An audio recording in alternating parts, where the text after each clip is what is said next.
qui a changé ma vie, c'est sans doute le premier, un timbre, un taille douce, un triptyque sur De Gaulle, parce que ben voilà, ça m'a mis le pied à l'étrier. Et c'était aussi un taille douce, je sortais de l'école estienne, voilà, c'est ma vie avec la philatélie qui a commencé à ce moment-là.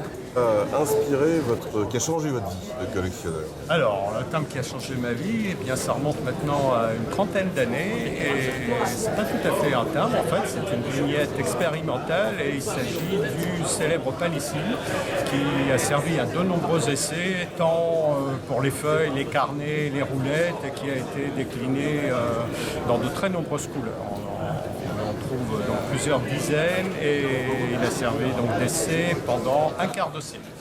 Voilà le timbre qui m'a le plus inspiré et qui m'inspire toujours aujourd'hui. Ce sont les timbres laids.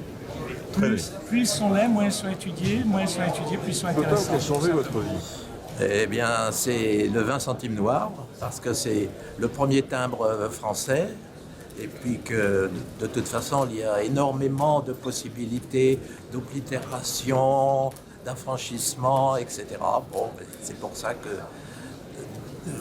quand j'ai vraiment quitté l'enfance, je me suis plutôt dirigé vers le 20 centimes noir. C'est tout. J'ai un souvenir particulier en fait qui m'attache à un timbre-poste. En fait, c'est un carnet de voyage, le carnet de voyage réalisé par Serge Marcot en 1998 pour le territoire des terres australes et antarctiques françaises. Et j'avais été conduit à le suivre sur le Marion Dufresne et à lui servir de modèle pour un des timbres, un des feuillets du carnet de voyage. Donc je possède le carnet de voyage dédicacé, le timbre sur lequel je suis représenté.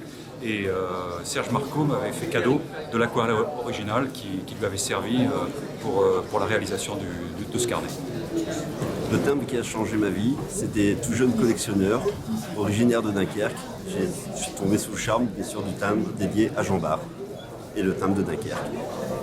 C'est tout simplement le timbre de 1 franc avec la croix de Lorraine en relief du général de Gaulle, parce que j'avais mis un petit mot à Madame de Gaulle quand j'étais jeune, et elle m'avait répondu avec une jolie carte personnelle, une petite carte de visite à l'ancienne écrite, et elle avait fait mon adresse, donc j'avais 15 ans à l'époque.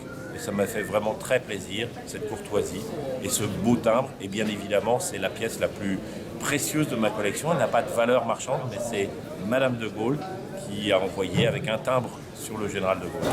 Alors le timbre qui a changé ma vie dans le domaine de la philatélie, en tant que dessinateur, c'est celui que j'ai fait dans l'urgence pour la série des vieux métiers de la mer. J'avais fait une série de photos sur des ramandeurs, sur un chalutier sur lequel je naviguais. Et en une nuit, j'ai fait une maquette que je devais produire pour le lendemain. Et finalement, ce timbre a eu un 3e prix pour la Coupe du Monde, le coup de cœur des philatélistes.